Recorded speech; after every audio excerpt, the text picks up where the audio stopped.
जय मसीह की। आज उनकी आवाज़ आपके लिए। यहूदा इस्करियोता पापी है या निर्दोष है? आमतौर पर यह प्रश्न पूछा जाता है कि यदि सब कुछ परमेश्वर की पूर्व निर्णय के अनुसार चलता है तो यहूदा इस्करियोता जो यीशु को धोखे में पकड़वाया दिया है तो क्या गलत किए हैं? इसका कारण यह है कि मसीह विश्वास में जो लोग हैं सब दूसरे कोई धर्म से आए हैं। मसीह विश्वास में आने के बाद भी उसका पुराना विश्वास जारी रहता है, चाहे मसीह विश्वास उसके उल्टे क्यों ना हो। सारे धर्म में यह विश्वास रूढ़मूल है कि हमारे भाग्य लिखा हुआ निर्णय किया गया है, उसको हटाना या बदला नहीं सकता है। लगभग उसके जैसे लगने वाला एक वचन बाइबल से खोजते हैं, फिर उसी विश्वास को पकड़े रहते हैं। उस प्रकार लेने वाला एक वचन है इब्रानियों के पत्री 9 अध्याय का 27 वचन। जैसे मनुष्यों के लिए एक बार मरना और उसके बाद न्याय होना नियुक्त है। बहुत लोग इस वचन को ऐसा लेता है कि मृत्यु के दिन, तारीख, विधि, स्थान सब कुछ निर्णय नियुक्त किया गया है, लेकिन यह वचन ऐसा नहीं कहते हैं। यह वचन कहता है जैसे एक दिन मरना नियुक्त है, उसी प्रकार न्याय का होना तय है, पक्का है। इसके बारे एक प्रवचन में यूट्यूब में पहले से डाल रखा है। परमेश्वर कभी भी हर एक व्यक्ति ऐसे ही होगा पक्का करके एक ना तोड़ने वाला कानून जैसा नहीं लिख कर रखा है।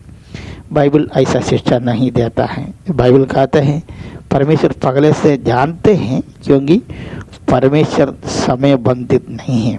भूतकाल, वर्तमान काल, भविष्य काल उसके लिए नहीं है। हर कोई भविष्य में क्या करेगा वह अभी से देख सकता है।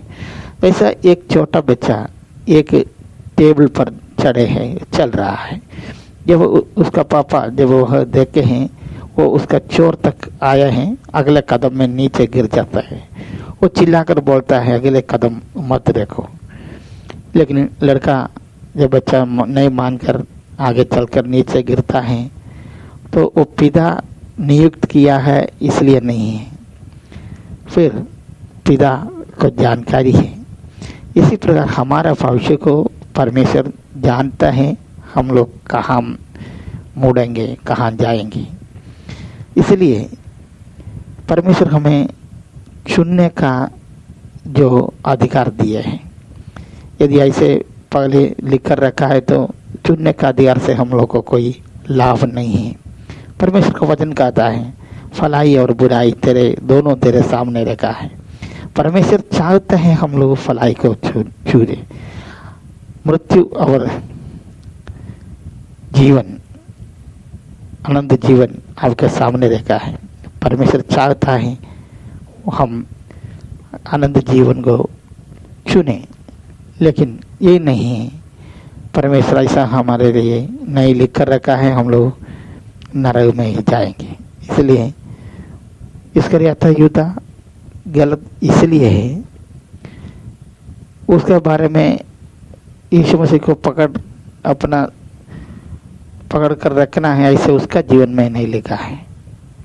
लिखा है तो फिर उसको जानने का कोई उपाय उसके पास नहीं है।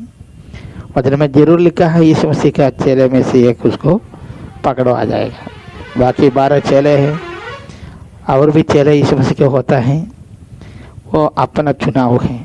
याकूब कहता है जो पाप करते हैं हर एक जो है अपना मन से करते हैं। इसलिए हम लोग ये विश्वास रखें परमेश्वर हमारे लिए चुनने का अधिकार दिया है। नियुक्त नहीं है हमारा सारे काम, लेकिन एक बात नियुक्त है, एक बार मरना फिर न्याय होना। प्रभु हमें इस वचन से आशीष दे।